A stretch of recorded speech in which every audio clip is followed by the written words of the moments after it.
All right, guys. So I'm going to start off with something a little different than what I usually do. I feel like recently maybe I've kind of been hating on Trump, especially with his debate performance. So I figured I'd kind of do something a little different than maybe most Democrats and democratically aligned people don't do.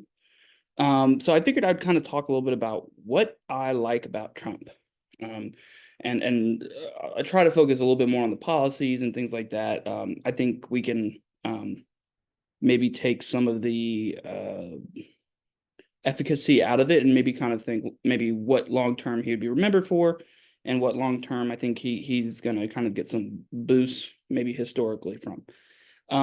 So starting off, one of the things that I thought he did really good at, and I can already see certain people kind of throwing it back at me was, he was the one who initiated Operation Warp Speed.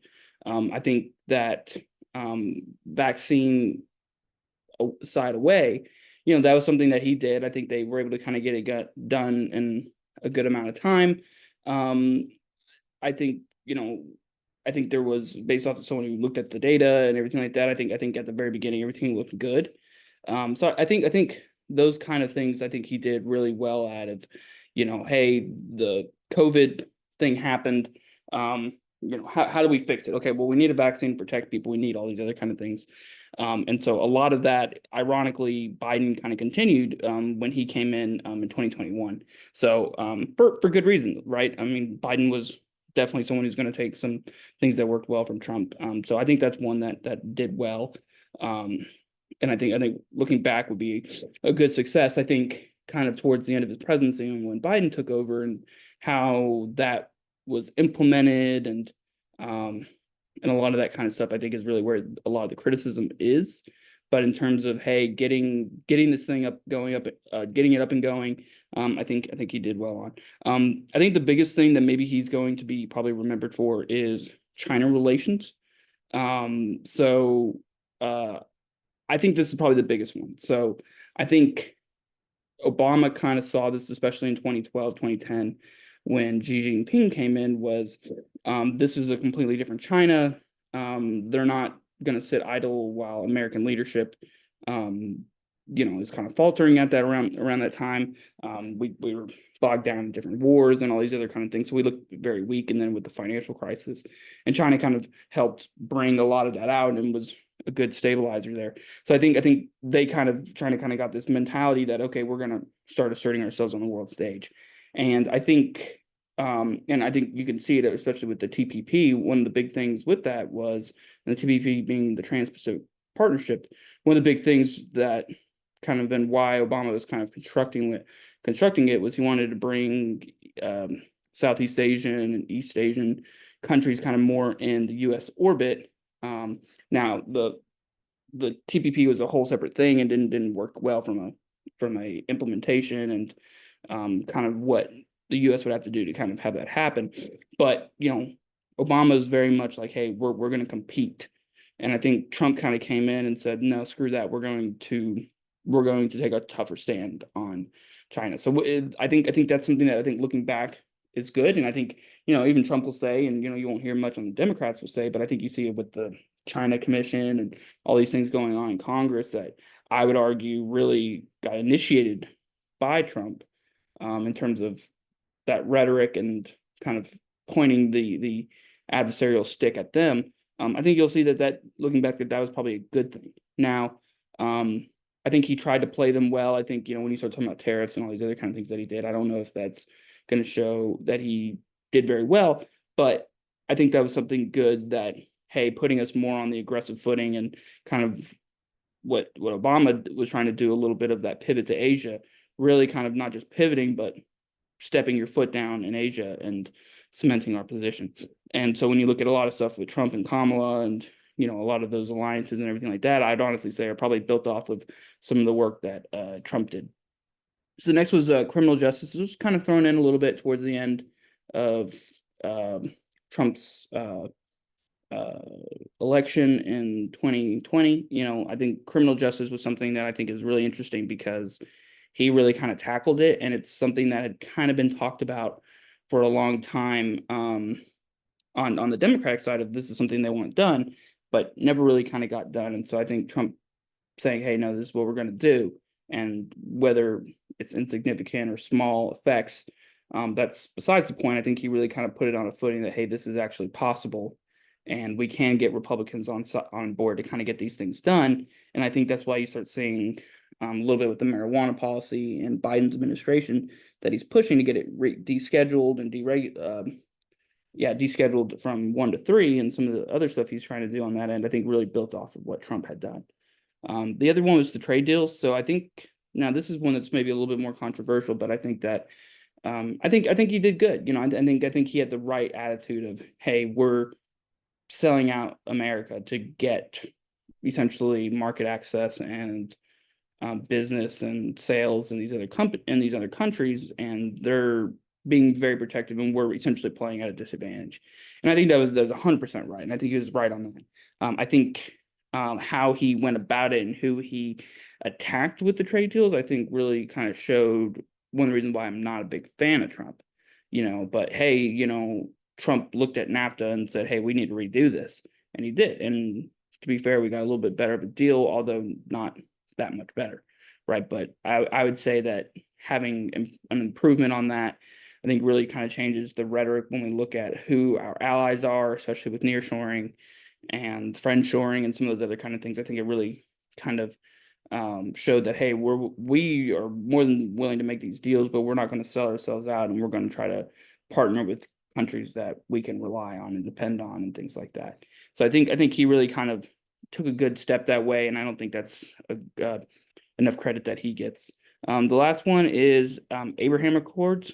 So I think this was good in that I don't know if it really changed a lot of policy, maybe with Israel and its neighbors, and Israel, I guess, in the Middle East as a whole and towards other Arab countries. I think really what it did, though, is it kind of cemented, people are willing to kind of move a little bit towards Israel and kind of start building this anti-Iranian coalition.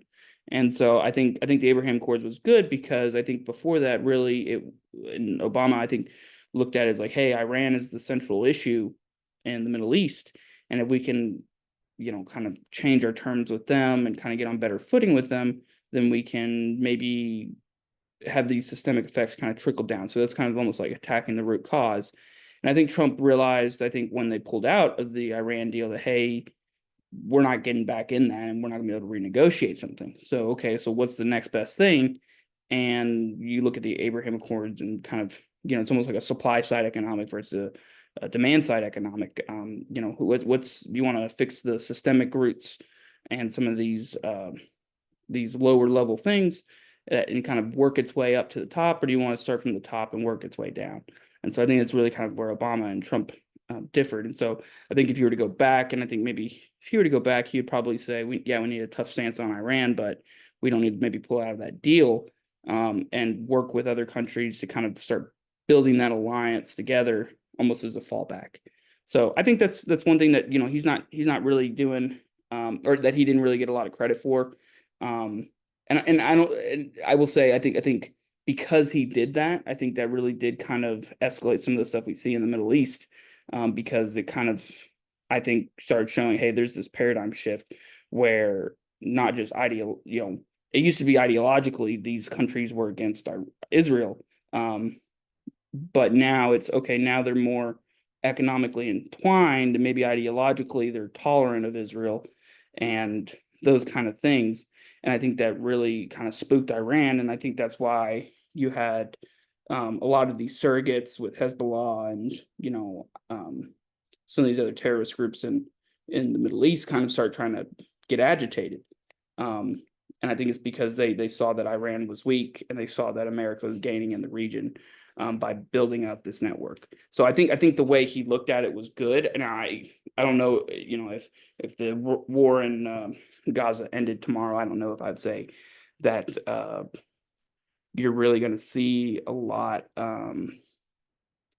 You're not going to see Turkey sign on to it on the Abraham Accords or anything like that.